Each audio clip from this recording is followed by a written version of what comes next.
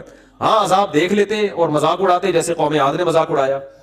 فلما رأوه عارضا مستقبل اوديتهم, جب انہوں نے بادلوں کو اپنی طرف آتے ہوئے دیکھا, پیغمبر بتا رہے ہیں کہ یہ عذاب ہے, تو کہہ رہے هذا عارض ممطرنا, کوئی عذاب نہیں ہے بھائی, بادل تو آتے ہیں برستے بھی ہیں, کوئی نارمل. وہ تو آخری دم تک ڈٹے ہوئے تھے.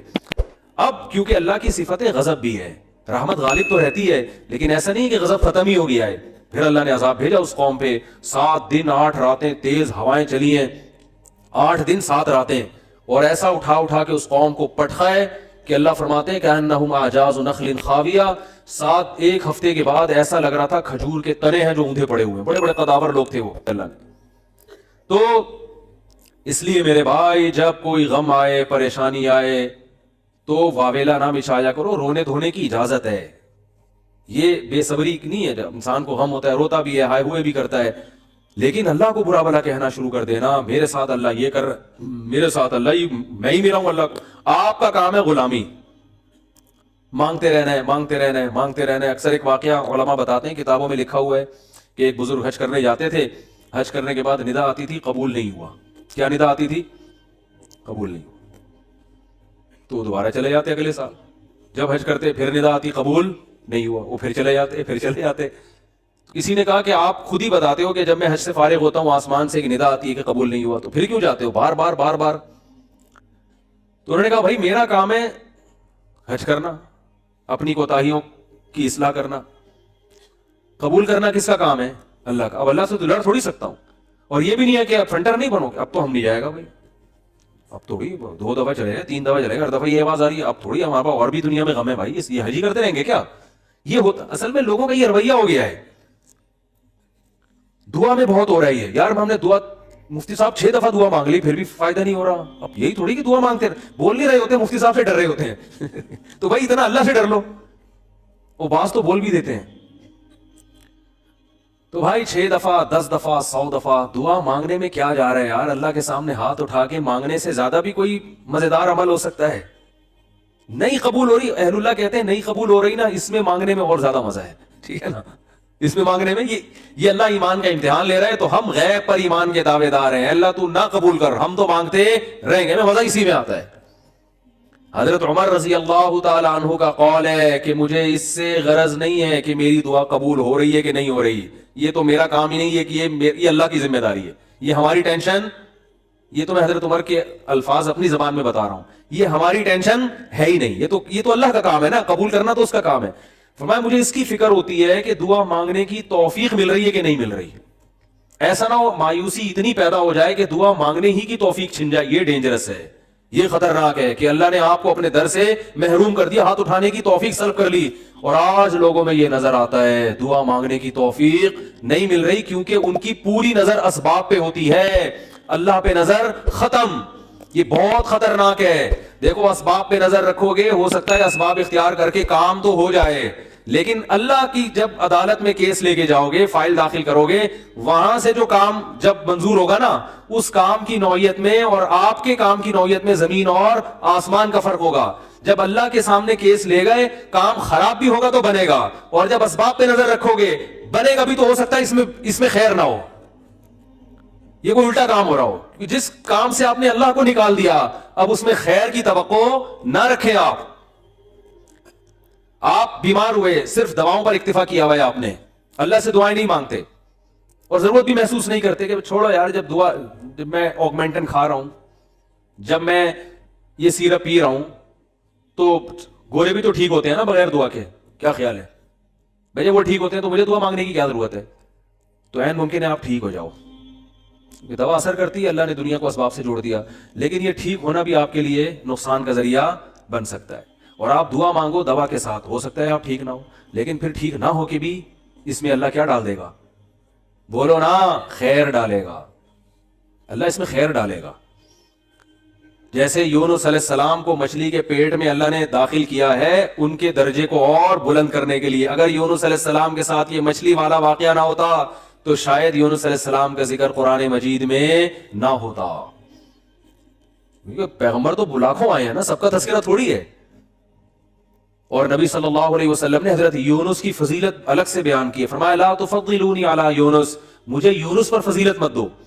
حالانکہ دیکھو یہ تو اجماعی عقیدہ ہے کہ ہمارے نبی تمام پیغمبروں سے افضل ہیں, لیکن کیا مطلب نام لے کے میرے مقابلے میں یونس کو نہ لے کر آؤ کہ میں ان سے زیادہ افضل ہوں. کیوں؟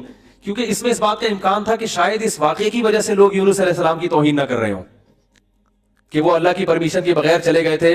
تو کہیں اس واقعے کو بنیاد بنا کے لوگ ایسا نہ ہو کہ کہیں کہ ہمارے نبی تو افضل ہے, یونس علیہ السلام افضل نہیں ہے, کیونکہ ہمارے نبی تو بغیر پرمیشن کے کوئی کام نہیں کیا اور یونس علیہ السلام تو اللہ کی پرمیشن کے بغیر چلے گئے تھے. اس لیے نبی نے اس کانسیپٹ کو درست کرنے کے لیے, کلیئر کرنے کے لیے کہ کہیں تمہارے ذہن میں یہ چیز نہ ہو, اس لیے کیا مطلب حدیث کا کہ یونس علیہ السلام کا نام لے کے دونوں کو مجھے ان کے مقابلے میں لا کے کھڑا مت کرو, اور یہ مت کہو کہ محمد صلی اللہ علیہ وسلم حضرت یونس سے افضل ہیں. حالانکہ افضل ہیں, لیکن جہاں بھی حضرت یونس کی توہین کا ذرہ برابر بھی شائبہ نکلتا تھا آپ صلی اللہ علیہ وسلم نے اس سے منع کر دیا. اس لیے کہ آپ صلی اللہ علیہ وسلم جانتے تھے کہ یہ جو کچھ یونس علیہ السلام کے ساتھ ہوا یہ اصل میں آپ کو بلند مرتبہ دینے کے لیے ہوا تھا, اور یہ بتانے کے لیے ہوا تھا کہ اللہ کی صفت استغنا کیا ہے, اور یہ بتانے کے لیے کہ اللہ سے لڑ کے کوئی چیز نہیں لی جا سکتی, اور یہ بتانے کے لیے کہ غموں میں, ٹینشنوں میں, پریشانیوں میں اللہ کے نیک بندوں کا رویہ کیا ہوتا ہے. اور میں آپ کی جنرل نالج کے لیے ایک بات یہ بھی بتا دوں کہ جس کا یہ لائف اسٹائل ہوگا نا وہ ٹینشنوں میں بھی خوش رہے گا. ویسی ٹینشن ختم کر لیتے ہیں اللہ اس سے, کیونکہ وہ ہر ٹینشن کو کس کی طرف سے سمجھ رہا ہے؟ اللہ کی. تو جب اللہ ہمارا ہے اور وہ اپنے بندوں کا اچھا چاہتا ہے تو اس میں ٹینشن دے گی بھی ہماری کیا ہوگی, اس میں خیر ہی ہوگی. اس سے یعقوب علیہ السلام سے جو بیٹا چھینا تو یعقوب علیہ السلام کو نوازنے کے لیے چھینا. یوسف علیہ السلام کو جو بچپن میں باپ سے الگ کر دیا مصر کا بادشاہ بنانے کے لیے کیا اس نے, نہ چھنتے نہ بادشاہ بنتے. تو ہمارا کام ہے ہر برائی اپنے کھاتے میں ڈالیں, سمجھ رہے ہو کہ نہیں سمجھ رہے, اور ہر اچھائی کس کی طرف منسوخ کریں؟ اللہ کی طرف. دیکھو جن بھی یہ ایک چیز جانتے ہیں, حالانکہ جن میں تو شر غالب ہوتا ہے, لیکن اس معاملے میں جن ہی ہم سے اچھے. سورہ جن میں ہے کہ 28ویں پارے میں 29ویں پارے میں ہے نا سورہ جن, اس میں اللہ تعالیٰ نے جنات کی تبلیغ کا تذکرہ کیا ہے. ہوا یہ تھا کہ رسول اللہ صلی اللہ علیہ وسلم قرآن مجید کی تلاوت فرما رہے تھے تہجد میں, مسجد جن وہاں مکہ میں موجود بھی ہے. تو جنات کا ایک وفد وہاں سے گزرا, انہوں نے جب قرآن سنا تو بڑے حیران ہوئے, یہ تو بالکل ویسا کلام ہے جیسا موسیٰ علیہ السلام پر نازل ہوئی تھی تورات اور حضرت عیسیٰ پہ انجیل, یہ تو بالکل ویسا کلام ہے. ان کو اندازہ ہوا کہ یہ پیغمبر ہیں, وہ ہو سکتا ہے جن بھی پڑھے لکھے ہوں, یعنی اہل کتاب میں سے ہوں. تو وہ اچھا اس میں توحید کا بیان بھی تھا, تو وہ جنات جا کے اپنی قوم کو تبلیغ کرنے لگے. اچھا پھر ایک اور واقعہ یہ ہوا تھا کہ جنات جب آسمانوں پہ جاتے تو شہاب ثاقب کے ذریعے ان کا آسمانوں پہ داخلہ بند کر دیا گیا. تو یہ خبر بھی جنات میں پھیل گئی کہ پہلے ہم جاتے تھے کچھ نہیں ہوتا تھا, اب جانا روک دیا جا رہا ہے. یہ جو شہاب ثاقب ہوتے ہیں نا چنگاریاں, اس پہ سائنسدان اعتراض کرتے ہیں تو ویسی رگڑ لگنے سے وہ یعنی ستاروں کے ایک ٹکڑے, سیاروں کے ٹکڑے ٹوٹتے ہیں, رگڑ لگنے سے یہ ہوتا ہے. تو یہ کوئی اسلام کے منافی نہیں ہے. اللہ تعالیٰ کسی جن کو مار سکتے ہیں, اس کے فرشتے کسی جن کو مار سکتے ہیں اس کے ذریعے, رگڑ بھی لگے اور وہ جل بھی جائے اور جن بھی مر جائے, تو اس میں کون سا کوئی وہ ہمیں جن تھوڑی نظر آ رہا ہے, ہمیں تو وہ شہاب ثاقب جاتا ہوا نظر آ رہا ہے. اور یہ بھی ضروری نہیں ہے کہ جب بھی شہاب ثاقب ٹوٹے تو کوئی جن ہی مر رہا ہو, اس سے اتفاقی حادثہ بھی ہو سکتا ہے. یہ تو اسلام نے یہ نہیں کہا کہ جب بھی آسمان پہ آپ کو رگڑتا ہوا ستارے کا ٹکڑا نظر آئے گا تو وہ جن ہی ہے جس کے پیچھے جا رہا ہے. وہ بعض دفعہ ایسے ہوتا ہے کہ جنات کا تعاقب ہوتا ہے اس کے ذریعے. تو یہ نبی کے دور میں ہوا, اور اس کی دلیل یہ ہے کہ جب قرآن کی آیتیں نازل ہوئی نا کہ جنات نے کہا کہ ہم جب جاتے ہیں تو شہاب ثاقب آتا ہے, تو اس پر کسی مشرک نے اعتراض نہیں کیا کہ یہ تو پہلے بھی آ رہے تھے, اب تھوڑی آ رہے ہیں, کوئی نیا واقعہ تھوڑی ہے, یہ تو پہلے بھی آ رہے ہیں. تو جنات نے یہ کہا کہ ہم نے دیکھا کہ ہمارا اوپر داخلہ بھی کیا ہو گیا, منع ہو گیا. تو دنیا میں کوئی بڑا واقعہ ہوا, تو واقعہ انہوں نے دیکھا کہ بھائی یہ قرآن نازل ہو رہا ہے اور یہ کوئی دنیا میں نیا مذہب آیا ہے اور یہ پیغمبر ہیں, تو انہوں نے جا کے اپنی قوم کو تبلیغ کی, جس کا سورہ جن میں تذکرہ ہے.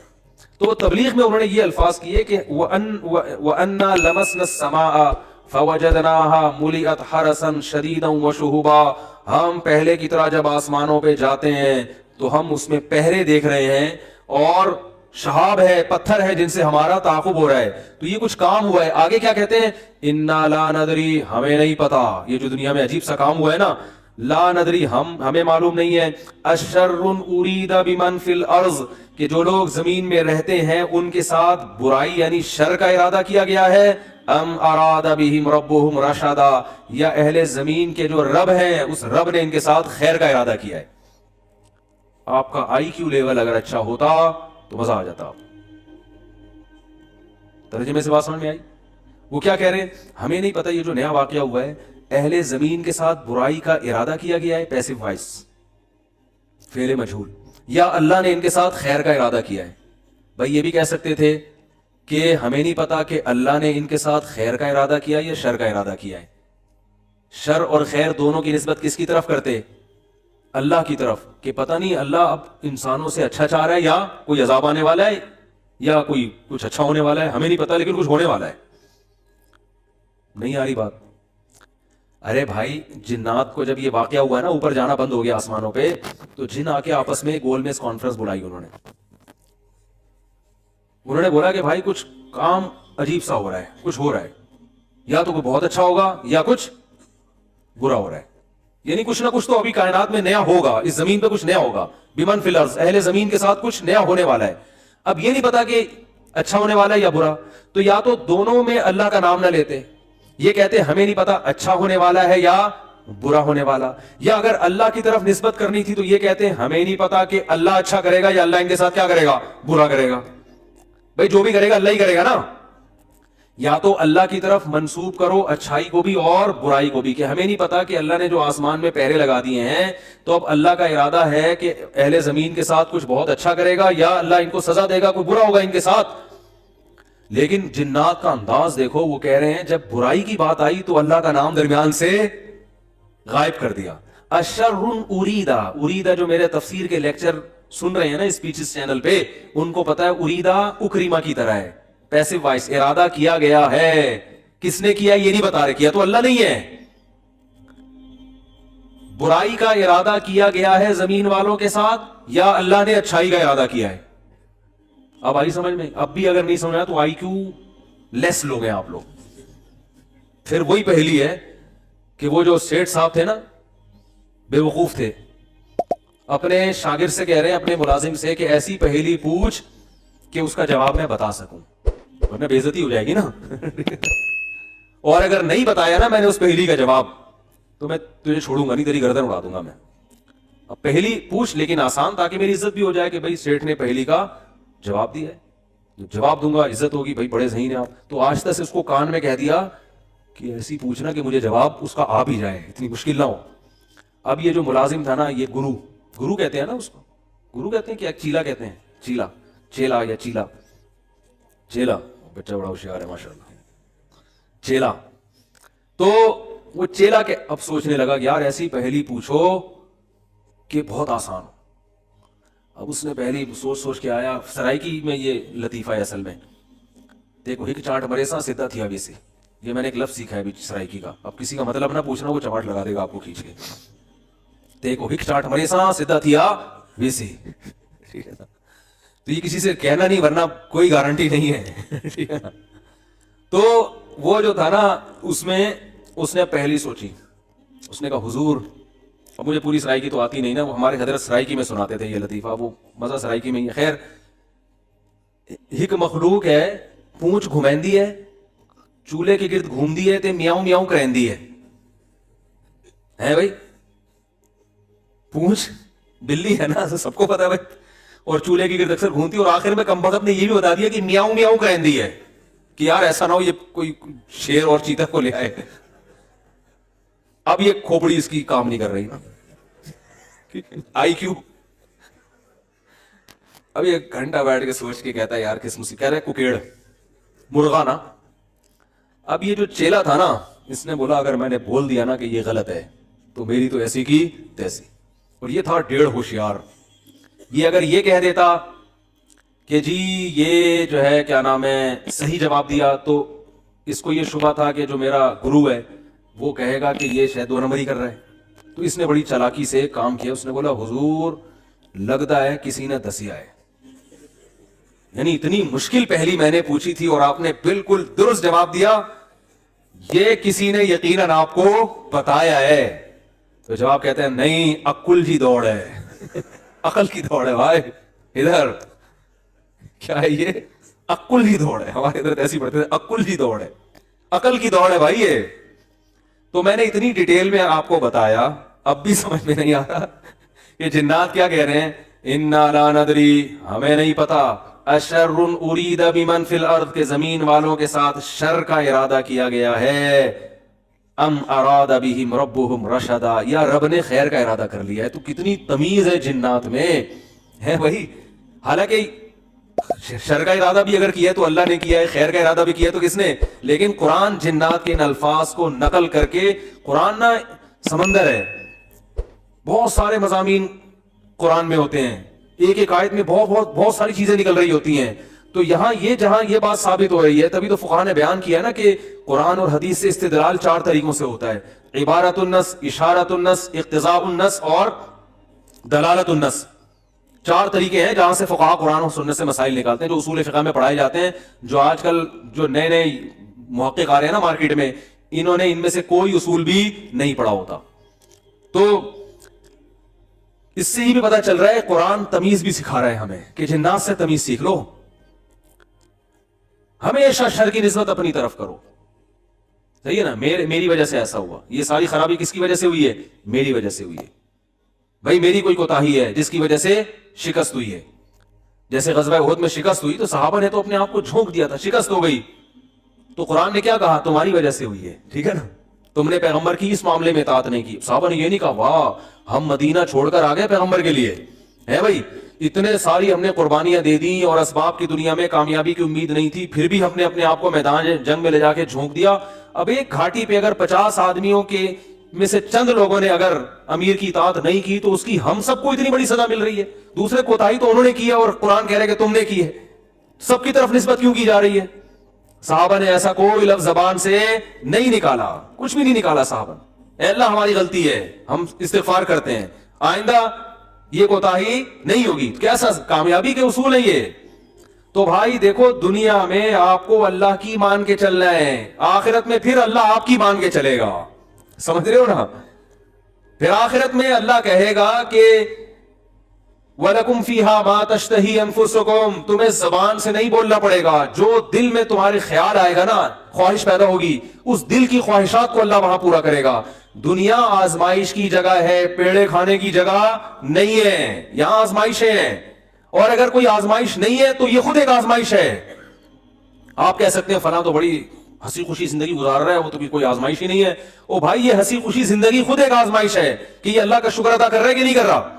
اسے نہ کوئی بیماری ہے, اس کا گھر بھی ہے, اس کے بیوی بچے بھی ہیں, اس کو سکون بھی ہے, گھر میں آتا ہے بیگم تمیز سے بات کرتی ہے, اور جناب گھر سے باہر نکلتا ہے تو بیگم پوچھتی نہیں ہے واپسی پہ کہ انڈے کیوں نہیں لے کر آئے. کوئی کسی قسم کی ٹینشن نہیں ہے. یہی ہو رہا ہے نا آج کل.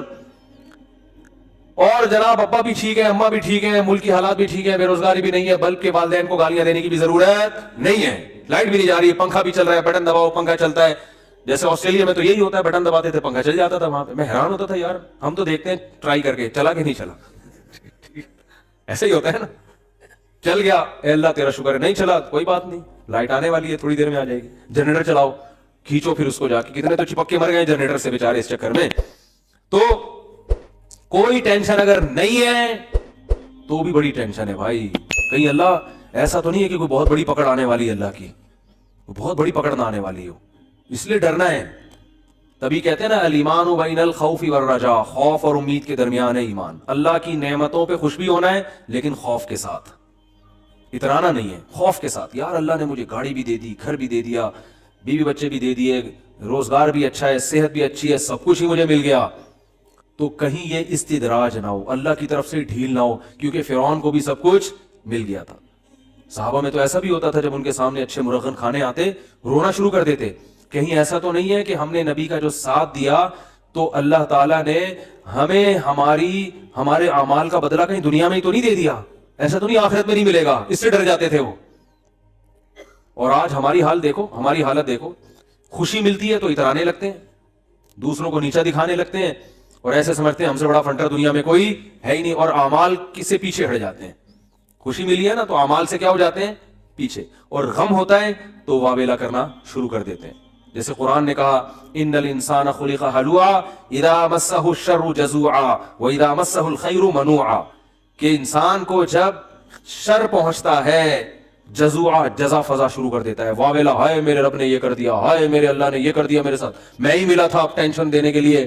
اور جب خوشیاں ملتی ہیں منوعا, اللہ فرماتے ہیں کنجوس بن جاتا ہے, میرا مال میں خرچ نہیں کروں گا, میں غریبوں کا خیال نہیں کروں گا, میرا پیسہ ہے, میری محنت ہے. تو کہیں الا المصلین فرمایا کچھ لوگ ہیں جو معتدل ہوتے ہیں کہ جب غم پہنچتا ہے تو صبر کرتے ہیں, خوشی پہنچتی ہے تو اللہ کی اطاعت میں اور زیادہ بڑھ جاتے ہیں. اور وہ کون لوگ ہیں؟ الا المصلین الذین هم علی صلاتهم دائمون, وہ نمازی جو اپنی نمازوں کی حفاظت کرتے ہیں. اور والذین هم من عذاب ربهم مشفقون, آخرت کا سوچ سوچ کے ڈرتے رہتے ہیں. لفروجہم حافظون, اپنی شرمگاہوں کی حفاظت کرتے ہیں. الا علی ازواجہم او ما ملکت ایمانہم, سوائے اپنی بیویوں کے کسی اور کے پاس نہیں جاتے. لاماناتہم وعہدہم راعون, اپنے ایگریمنٹ کے پابند ہوتے ہیں, کسی کو زبان دے کے پیچھے نہیں ہٹتے, معاہدوں